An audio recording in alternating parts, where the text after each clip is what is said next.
Hello, scumbags. We are back here again for the Vote of No Confidence, the post-Last Jedi editions of Vote of No Confidence, covering stuff about Last Jedi. This one's semi-related to Last Jedi, but I have my special guest here today. It is the man that Darth Ward defeated in Duel of the Fates. Josh. Still so salty about that. What's up, everybody? I actually had a guy on one of my Han Solo videos say, first he was like, when are you going to do another video with James? And I was like, soon, we're busy and all that. And then he was like, oh, that's awesome. Dude, I was totally rooting for you in that trivia. And I was like, dang, we're going to get him next time. I'll tell you. No, absolutely. Yeah, it's going to be awesome. They got the next one coming up soon. So we'll see what happens between Andrew and our fan combatant, Dan Allen. So it should be. I mean, obviously everybody's rooting for Dan. So sorry, Andrew, but yep. But anyway, we got our topic for today. Josh, why don't you let them know what the topic is for today? The topic is regarding Kathleen Kennedy as the president of Lucasfilm. And we are going to be arguing on whether or not she should be replaced. Are we going to Order 66 Kathleen Kennedy? And I will be saying no, which is unfortunate. Which is unfortunate. I'm going pure dark side, embracing the dark side, and saying, get rid of her. She's gone. So, buddy, you wanna go on the light side, the positive side first? Sure. You want to start off? Yeah. Let's go in with the light side first. So I think the first point, because I honestly did think a lot about this, because James and I were having a dialogue about it, and I'm a huge Dave Filoni guy, right? Like, I love Dave Filoni. Dave and I went to the same college. I've actually had conversations with Dave, like, actually, man to man. And I really like his pedigree. He was George's Padawan. And so at first I was like, yeah, get rid of her, put Filoni in charge there. But the more I thought about it, like how complex and difficult the job of being president of Lucasfilm actually is. And I think there's a lot in the job that people like you and I are just totally unaware of. So, everything from like licenses to music, release dates of promotional material, handling the talent, developing ideas, looking at pitches, dailies, like from the top down. I believe this is a job that is just plain insane. And I think specific to Star Wars is the idea that this is a film franchise first. So a lot of other properties out there, whether they be like Lord of the Rings or like that Marvel Cinematic Universe or DC, they come from other material. Star Wars was a film first, and it's always film first. It's really treated film first in a lot of its, the way they handle business over there. And so because Kathy Kennedy was sort of groomed right alongside Steven Spielberg, a lot of old school Hollywood people, and George Lucas. Let's not forget, she was handpicked by George Lucas to have this position.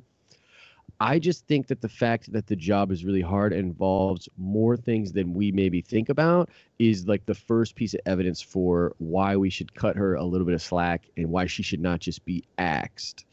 So that's my first point. So yeah, that's a valid argument there. Just like, I'm going to start off right here by just saying, like, firstly and foremost, Kathleen Kennedy is a great producer altogether, right? Like, we could go onto our IMDb page right now and look up all her producing credits. She's produced some of the most greatest films of all time. And like you said, with Steven Spielberg, she's done that. But in terms of her with Star Wars and the way she's groomed Star Wars, she's had some problems. Like, there's a lot of missteps here. And I think the number one that I got to start off with is that her choice of hiring directors. That's the number one thing that just got to start off with as a starting point as to why she should go. Like, literally, we've had 6 projects more or less that she's been producing more or less at the same time right now. And she's hired directors. Obviously she's hired J.J. Abrams for Force Awakens and Rian Johnson for Episode 8 Last Jedi.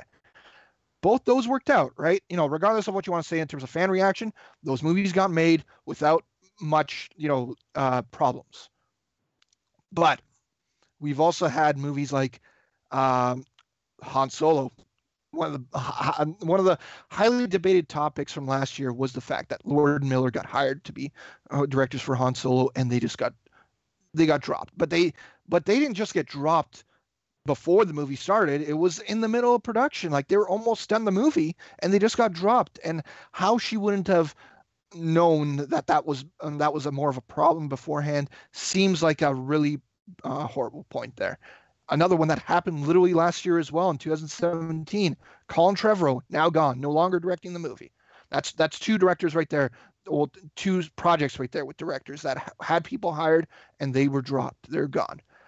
And then we can also rewind even further back. Like we didn't know the exact details of it, but we knew that Josh Trank was hired to be a director for them, and he was set to direct supposedly the Boba Fett movie, but we knew it was going to be a spin-off movie regardless.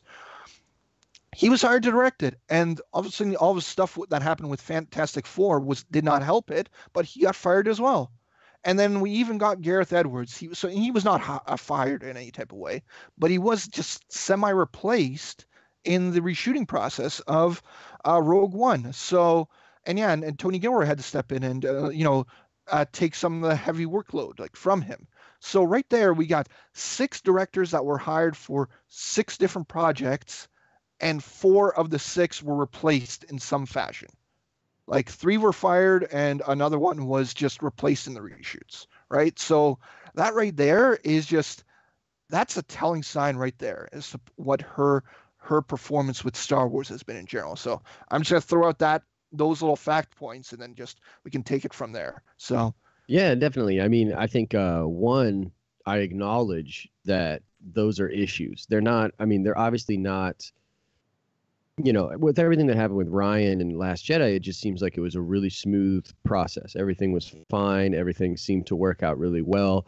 Mm-hmm. I sort of chalked that up to like the fact that Ryan really dug in on his scripting. So I think that like when he handed the script, when they went to shoot, he pretty much just shot what he wrote. And I think that the whole process was just sort of easier.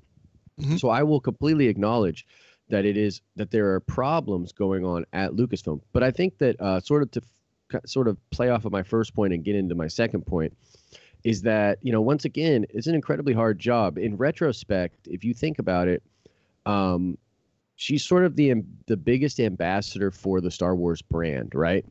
And Disney's, building these new parks. Disney's spending all this money. It's a huge asset for them now and probably forever.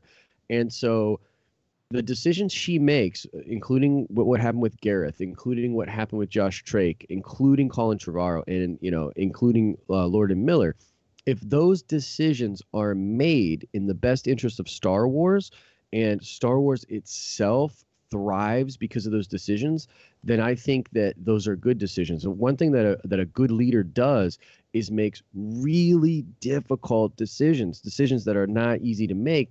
And I think that when it comes to Lord and Miller, that was probably the hardest one that she had to make. And I think that's why it took so long. Like, 5.5 weeks of principal left, like making a move like that's crazy.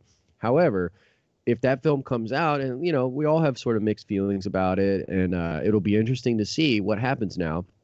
But if that film comes out and puts Star Wars sort of right back where it was pre-Last Jedi, then, I mean, you kind of can't really call it a problem. I mean, I guess I'm saying like it is a problem, but it might be just kind of par for the course. You know what I mean? Like you look at Kevin Feige, he's done similar things. I mean, they axed Edgar Wright, they axed the original director of Thor: The Dark World. There's, Edward Norton gone. There's stuff in the Marvel Cinematic Universe that are similar to the way that Kathy has handled what's going on. So I guess what I would say is like, yes, those are problems. I think that the measure of a leader is how do you come out on the other end of problems? Because there's always going to be problems. You know what I mean? Like, JJ like busted up his back and broke Han Solo's ankle on the set of The Force Awakens. You know what I mean? There's always going to be problems. Life will throw curveballs at you. It's the measure of a leader is how you go for that. But just to kind of get real quickly, I'll say my second point is that because the job is so hard and it's so complex over there, that I think if you just take her away and plug someone else in there, I think it inevitably is a worse situation. It's just a worse situation because I don't think there's anyone over there that understands the job the way that she does. Now, the caveat to that is she better find someone to start grooming them now, because I think she is on a timetable, even if she's successful at what she's doing. So she probably, it's just like a sports team, right? Like you've still got maybe 3 or 4 seasons left with the great quarterback, but you better bring someone young in and sort of start grooming them right away. Because I think, bro, if she just got canned and we put someone else in there, I think the problems compound. Do you know what I'm saying? Because I think those same issues keep coming at you, and you just, if you're not ready for them, man, it could get ugly fast. No, yeah, it's an interesting situation. I mean, we don't really know exactly what's happening in those boardrooms, how much say she actually has compared to other people. Right. For all we know, there could be other people that are bringing up ideas and stuff like that that could semi be ready. Like, we don't know of any names, and that's why it's difficult to come up with instantly a name. Like Dave Filoni is one that's described as, because he's doing a very good job with the animated world. He knows Star Wars through and through in a lot of ways. So, yeah, to compare her situation though to Feige, I think her like win-loss record, if we're gonna keep the sports analogy going, is kind of like quite a bit worse, at least with directors. Like if we're talking about that, than Kevin Feige's is. Yeah, like Kevin Feige had those problems, and again, the thing is that she had problems. She didn't really have big problems as far as we know with Gareth Edwards. It was just the version of the movie that he wanted to do was not exactly what they wanted. They wanted to go like a bunch of the scenes that they seem to have reshot with Tony Gilroy seem to be like a little bit more backstory on like Cassian Andor and Jyn Erso, just giving more backstory on those characters, and obviously restructuring the third act to a lot of ways as well. But so if we're talking about Frankensteining a movie together that turned out being very well received by fans, I think that was already one of them. And to expect that to happen constantly as we're going through is kind of difficult. Like, the fact that we're talking about Han Solo, we're still it's still a huge question mark as to what that movie could be, right? Because more reshoots are coming too. More reshoots are coming, exactly. And like, that movie, before we even talking about, like, when Phil Lord and Chris Miller were still on the project, the talk was still whether this movie was going to be good or not. The talk was still about whether Alden Ehrenreich can be a good Han Solo. Right. And then that was like speculation before all this directing stuff happened. Now all that stuff comes into play, and now we're even worse. So now again we're heading towards, like, Rogue One had like some backlash going before it, like when they heard about all their reshoots and how much was done. I know there was a lot of like conflicting opinions as to how much of the movie they actually reshot. But still, like, that one was getting backlash. I think Han Solo's backlash is like even bigger, right? And if we continue like on this path of like doing directors that Kathleen Kennedy and Lucasfilm thinks are going to be good choices and still are not good choices, like you mentioned Kevin Feige, like having problems. I believe for Thor 2 was supposed to be Patty Jenkins originally, right? And then no, she was one of the people to perhaps step in. I forget who the original was actually, but she wasn't. She was offered the project. She passed it. Interestingly, at the time, she passed it because the production was sort of in a bad spot, and she thought, okay, if I step in as a female director and this movie bombs, it looks bad for female directors. Right. Patty's a really smart lady. She knows the game, and I think that's kind of fair, right? Like, she's super talented. I love Patty, but could she, that was just not the right spot for her, I think, Regardless, you mentioned 2 specifically with Thor 2 and Ant-Man, where they had directors that they had originally cast and they had to replace, right? But that's 2 movies in what is it, 18 movies now in the Marvel Cinematic Universe? You can't really. The thing is, Feige, if they had a Feige over there at Lucasfilm, it would be a whole different, it'd be a whole different game. But what's interesting too, I think, and not to like cut you off, but the comparison's not fair in another way too, because Feige is not the guy making all the shots for all of Marvel. He's just doing film stuff, and Kathy is involved with everything. So it's not just film stuff, right? Like, she's got to worry about what's going on with the comics, her relationship with Marvel, the parks, all sorts of stuff. So, it's Lucasfilm for sure. So, probably a lot of her stuff is centralized on the film stuff, but I believe that because of her position, she actually deals with a lot more than just movies. So, you know, it's the Feige thing is awesome, but he has built up a regime over there, so. Oh, yeah, but that regime starts with a single person. I don't think that even with Kevin Feige in his early days of bringing the MCU together was really to that extent what the difficulty that he had as Kathleen Kennedy seems to be having ever so right now. Kathleen is, again, to reiterate, she is one of the best producers, film producers of all time. The fact that she did as many of these Spielberg movies, and Spielberg is the director that he is in a lot of way, perhaps to Kathleen Kennedy. But again, I just have to go back to what she's done with Star Wars, and that's just seems to be the problem. And maybe the solution about this entire thing is just to give her less power or less to do with it, right? Keep her there because she's a veteran regardless. We're if we're gonna go, we're talking about the MCU, but then we can go to another side, and that's the DCU and all their stuff that they're dealing with and their shifts in power all over the place. Mm-hmm. You had somebody like Jeff Johns, who was creatively in control in some type of way, right? With the DCU, and because of all this stuff that happened with Justice League, he had reduced role as a result, right? I think he's just what is he? He's not. Is he an analyst? He has the same position, but they're saying that he'll be working on in more of an advisory sort of role. And honestly, there's so many changes I think coming that we're just on the tip of the iceberg. Walter Hamada is now sort of going to run the show with Jeff. Right. And, Hamada comes from all the horror films and the Insidious films and stuff. And I think the one thing he's going to do really is just tighten up the budgets, which is cool because you don't need balloon budgets anymore in Hollywood. I mean, look at Deadpool and Logan. I mean, you don't need that. So. Oh, true. Yeah. And, I was mentioning that part of it because in some type of way, maybe that's what Kathleen should get. Take her away from the head role of it. And, just by having her there, and you just mentioned the grooming part a little bit earlier. Yeah. Just by having her there and having her groom, and also having this guy that somebody, whether it is Dave Filoni or not, just to make those decisions, and just the fact about how late this whole Lord and Miller thing happened. Yeah. Is one of the most telling things to me, because, how would they have not known through the dailies that, supposedly this Han Solo is Ace Ventura? I don't entirely buy that comparison exactly, because I don't understand how Lord Miller would have even made that choice to do something like that, because I feel like they care about the Han Solo character. Every interview I saw before they started shooting with them seemed like they cared about the Han Solo character to that extent. But still, there was something that wasn't clicking, and the fact that they didn't know earlier than, with 5.5 weeks left to go in production, that's the most telling sign. So maybe it's just simply Kathleen Kennedy is overworked, and if she is overworked with doing all this other stuff aside from films that you're talking about, maybe that's just even more of a reason for her to dumb down her role and being taken away at least from head of Lucasfilm.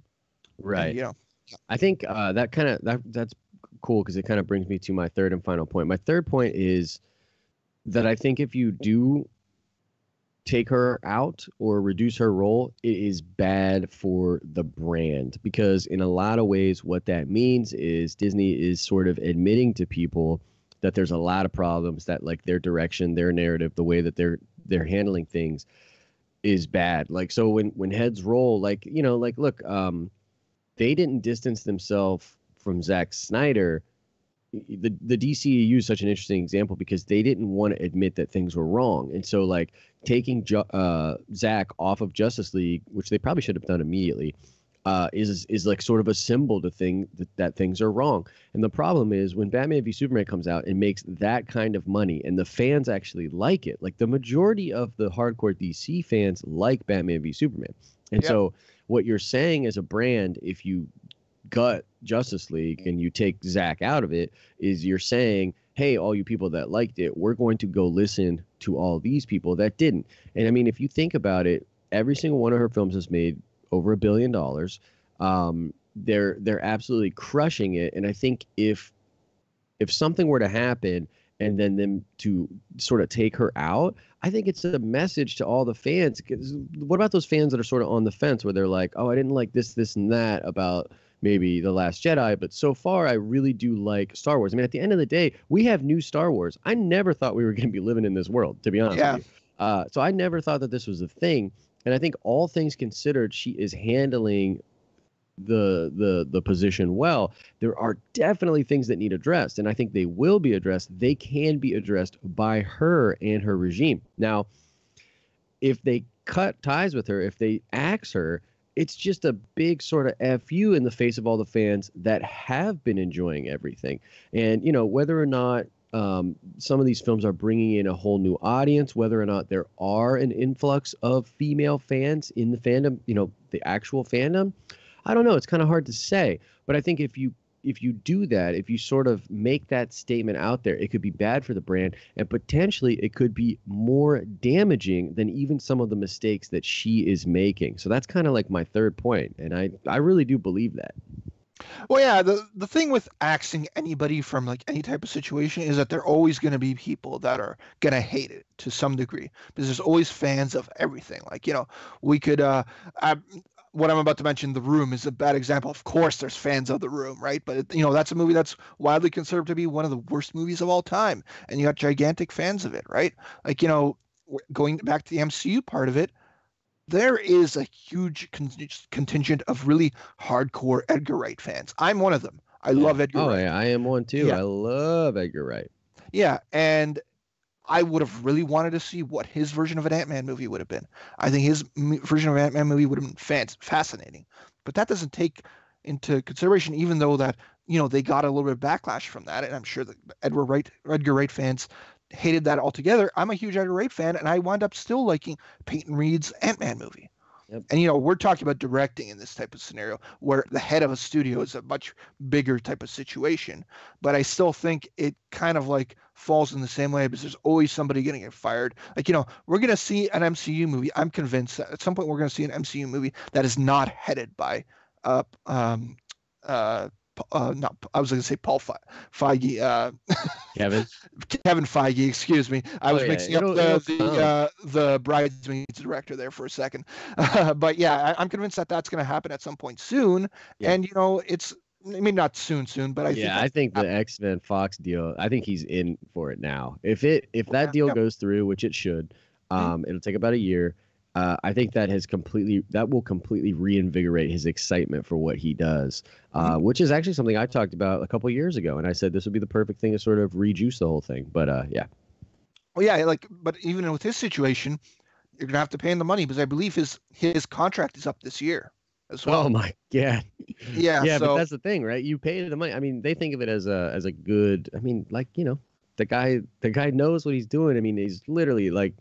It's such a crazy example, not to side Akbar so much, but you know, we continuously go back to this example, and it's kind of unfair because it's so unprecedented what him and his team are able to do.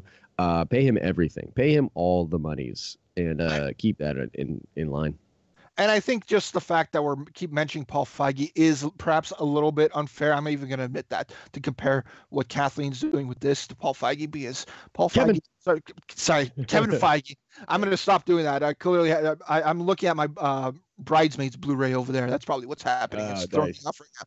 But regardless, yeah, what Kevin Feige has done is a little bit unprecedented, because we have so many other studios that are trying to replicate what he's done, including the DCU, including the much maligned dark universe that seems to be, I don't know if it's dead yet or if it's just, you know, going to die very soon. It's on its last legs.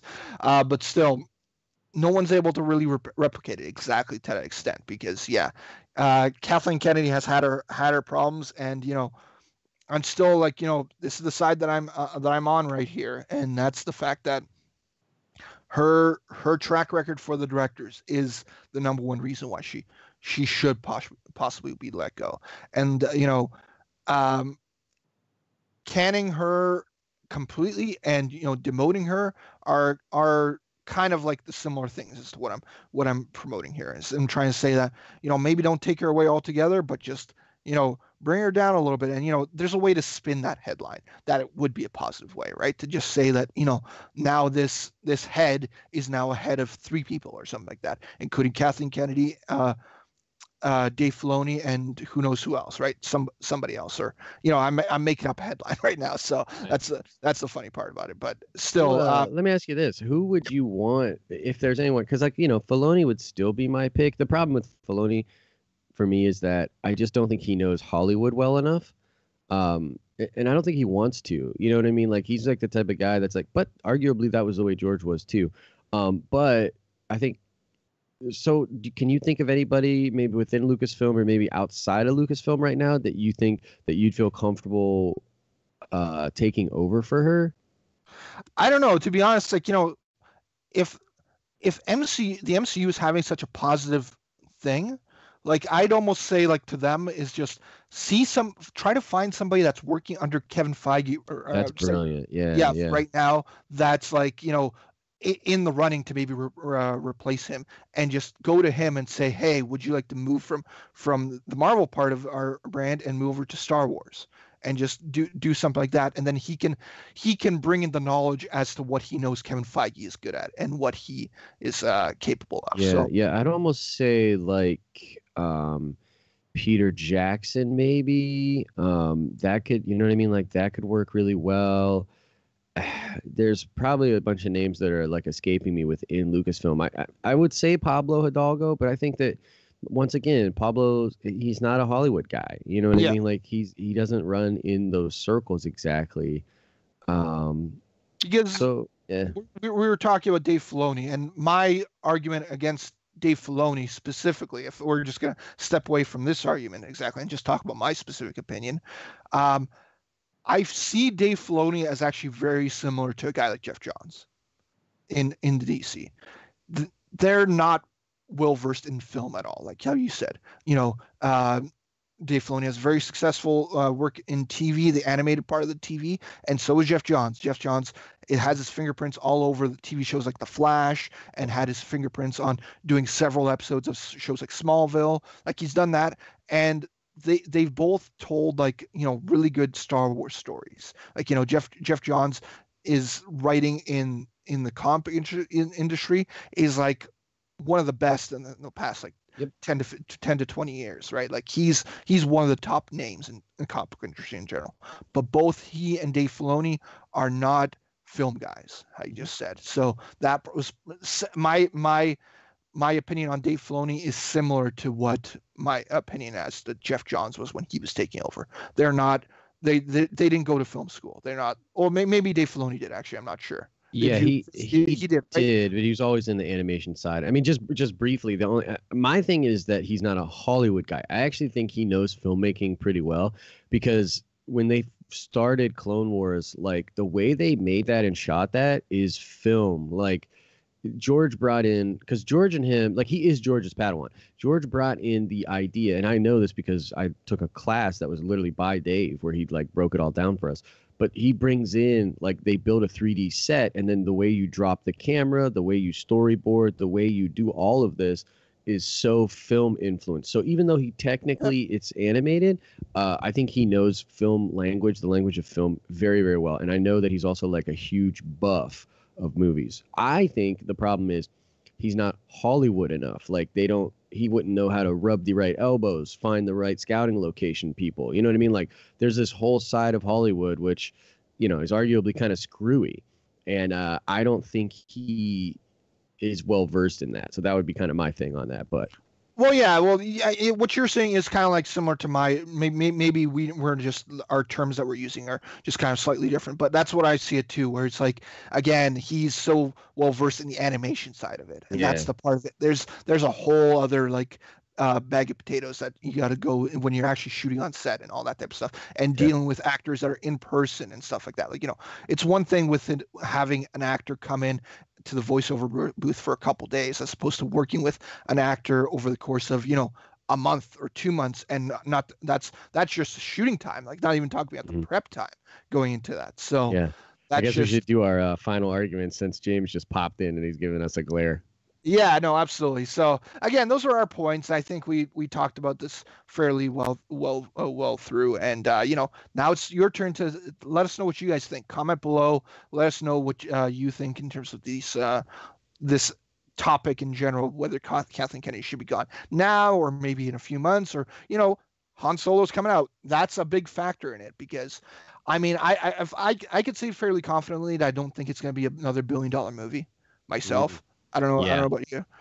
Like, I would say the likelihood of it being $1 billion movie is pretty low, yeah, but I don't think it needs to be $1 billion movie to do what it needs to do. It's so much more important now that it puts a good taste back in people's mouths. I want to know what this production budget is now, Oh, especially that they bro, had to do all the. this is like a $400 million movie. This Yeah, is but this is arguably one of the most expensive movies ever created in Hollywood, and ugh, jeez. yeah. So yeah, I know that's the telling point as of right now. Let's wait for this Han Solo movie, see what happens there, and guys, comment below. Let us know what you think about Kathleen Kennedy. Josh, where can people find you? Find me at the Den of Nerds. Do a ton of different Star Wars stuff over there, as well as talk about the comics and different things like that, including Dragon Ball. Yeah. I know Rob's working on a really cool Dragon Ball video that I think everyone's gonna like. So, yeah, go check me out on the Den of Nerds. I'm also on the Instagram. I do a lot of Instagram stuff. Josh likes comics with an X. So check me out there. Yeah, it's gonna be awesome. Yeah, if you guys carry over from like the Star Wars side and like comics and like that type of stuff, definitely check out the Den of Nerds. Like Josh said, I am working on a little Dragon Ball thing. So if you are a Dragon Ball fan as well, check out his videos. Check out mine. That will be on there. Some point fairly soon, I would say.